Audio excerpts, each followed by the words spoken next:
Assalamualaikum warahmatullahi wabarakatuh. Alhamdulillahi wahdah, wassalatu wassalamu ala man la nabiyya ba'dah.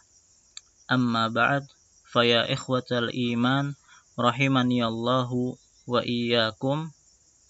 Kembali kita melanjutkan pelajaran kita dengan membaca buku Mudah Menghitung Warisan. Sekarang kita memasuki pelajaran yang keempat, yaitu membahas hadis-hadis dan asar-asar tentang warisan. Di sini Syekh Faiz hafizahullah menyebutkan 2 hadis dan juga 2 asar. Baik, kita mulai dengan hadis yang pertama, yaitu Rasulullah sallallahu alaihi wasallam bersabda, Alhiqul fara'idha bi ahliha fama baqiya fali aula rajulin zakarin. Berikanlah bagian-bagian warisan kepada pemiliknya dan sisanya untuk laki-laki terdekat. Muttafaqun alaih. Hadis ini merupakan hadis pokok di dalam pembagian warisan, yang mana di dalam hadis ini terkandung penjelasan bahwasanya warisan itu ada 2 jenis atau ada 2 macam. Jenis yang pertama adalah warisan dengan al-fard. Warisan dengan al-fard itu adalah warisan dengan bagian-bagian tertentu. Ya, dan bagian-bagian warisan di dalam Al-Qur'an itu ada 6. Yaitu setengah, 1/4, 1/8, 2/3, 1/3, dan 1/6. Ya. Dan ahli waris yang mendapatkan warisan dengan bagian-bagian tertentu itu disebut dengan ashabul furud. Ya. Nah, itulah yang dimaksudkan oleh Nabi, alhiqul fara'idha bi ahliha. Berikanlah bagian-bagian warisan kepada pemiliknya, yaitu mereka ashabul furud. Adapun jenis kedua dari warisan itu adalah yang disebut dengan at-ta'sib. At-ta'sib yaitu warisan dengan bagian tidak tentu, yaitu mereka yang selalu mendapatkan sisa. Ya, sisa setelah ashabul furud. Nah, ahli waris yang mendapatkan warisan dengan bagian tidak tentu atau yang mereka selalu mendapatkan sisa itu disebut dengan asobah. Ya. Itulah yang dimaksudkan oleh Nabi, fama baqiya fali aula rajulin zakar. Dan sisanya itu untuk laki-laki yang terdekat.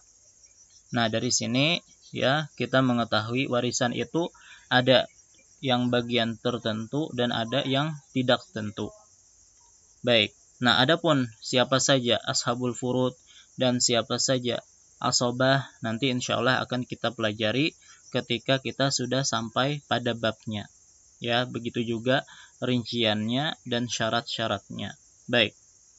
Sekarang kita masuki hadis yang kedua, yaitu dari Ibnu Mas'ud radhiyallahu an, ia berkata, Rasulullah sallallahu alaihi wasallam bersabda, ta'allamul qur'ana wa'allimuhun nas wa ta'allamul fara'idha wa'allimuhan nas fa inni imru'un maqbudun wal ilmu marfu'un wa yushiku an yakhtalifa isnani fala yajidani ahadan yukhbiruhuma. Pelajarilah Al-Qur'an dan ajarkanlah kepada manusia, dan pelajarilah faraid dan ajarkanlah kepada manusia. Sesungguhnya, kata Nabi, aku adalah orang yang akan meninggal, sedangkan ilmu itu akan terangkat. Bisa jadi ada 2 orang yang saling berselisih dan mereka tidak mendapati seorang pun yang mengabarkan hukumnya kepada keduanya. Hadis ini adalah hadis yang diriwayatkan oleh An-Nasa'i dan At-Tirmidzi, namun dilemahkan oleh Syekh Al-Albani rahimahullahu ta'ala. Jadi hadis ini ya mengandung motivasi dari Nabi sallallahu alaihi wasallam kepada kita semua agar mempelajari ilmu faraid. Ya, pertama beliau mengatakan pelajarilah Al-Qur'an dan ajarkanlah kepada manusia. Kemudian pelajarilah faraid dan juga ajarkanlah kepada manusia. Kenapa? Karena kata Nabi, sesungguhnya aku adalah orang yang akan meninggal. Ya, sedangkan ilmu itu akan terangkat.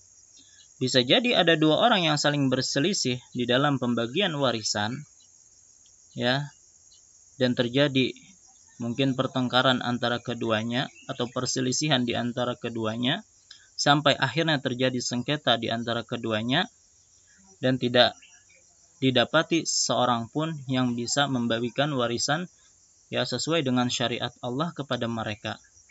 Dan itu banyak realitanya terjadi pada zaman sekarang, ya. Betapa banyak dua orang yang bersaudara saling bermusuhan gara-gara memperebutkan harta warisan. Ya, maka ini merupakan bentuk pentingnya bagi kita untuk mempelajari warisan atau cara menghitung warisan supaya membendung terjadinya sengketa di antara ahli waris. Baik. Sekarang kita memasuki asar yang pertama, yaitu asar dari Umar bin Al-Khattab radhiyallahu an. Beliau berkata, "Ta'allamul fara'idha wal lahna," yaitu nahwa, was sunana kama ta'allamul Qur'ana. Pelajarilah faraid dan al-lahan, yaitu ilmu nahu, serta sunnah, sebagaimana kalian mempelajari Al-Quran. Ya, asar ini diriwayatkan oleh Ad-Darimi dalam sunannya. Maka di sini Umar bin Khattab radhiyallahu an ya memberikan motivasi kepada kita untuk mempelajari tiga hal, yaitu faraid, yaitu dan juga ilmu nahu, dan juga sunnah, sebagaimana kalian mempelajari Al-Quran. Sebagaimana kita mempelajari Al-Quran itu dengan serius, maka kita juga mempelajari tiga hal ini dengan serius. Ya, nah ini merupakan motivasi dari sahabat yang mulia ini agar kita mempelajari ilmu faraid. Kemudian asar yang kedua dan yang terakhir adalah dari Ikrimah Maula Ibnu Abbas radhiyallahu anhuma. Ia berkata, "Kana Ibnu Abbasin yad'ul kabla fi rijli wa yu'allimunil Qur'ana wal faraid." Dahulu Ibnu Abbas memasang rantai di kakiku. Ya, jadi al-kabel itu bisa jadi rantai, bisa juga tali untuk mengikat. Ya, yang jelas Ibnu Abbas memasang rantai di kakiku seraya mengajariku Al-Quran dan faraid. Ini menunjukkan akan keseriusan Ibnu Abbas di dalam mengajarkan al-faraid. Ya, asar ini diriwayatkan oleh Al-Baihaqi. Ala kulli hal, ya, sudah merupakan ya keharusan bagi kita untuk mempelajari ilmu faraid, ya, supaya ketika datang ya kasus pembagian warisan, maka kita dengan mudah bisa membagikan warisan tersebut kepada pemiliknya. Jangan sampai ketika kita tidak tahu ilmunya, kemudian kita memberikan warisan bukan kepada yang berhak mendapatkannya.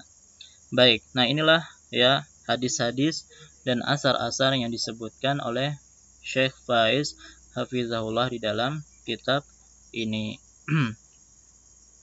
Wallahu ta'ala a'lam. Nah, bagi teman-teman yang masih belum memiliki bukunya, ya silahkan untuk segera memilikinya. Nah,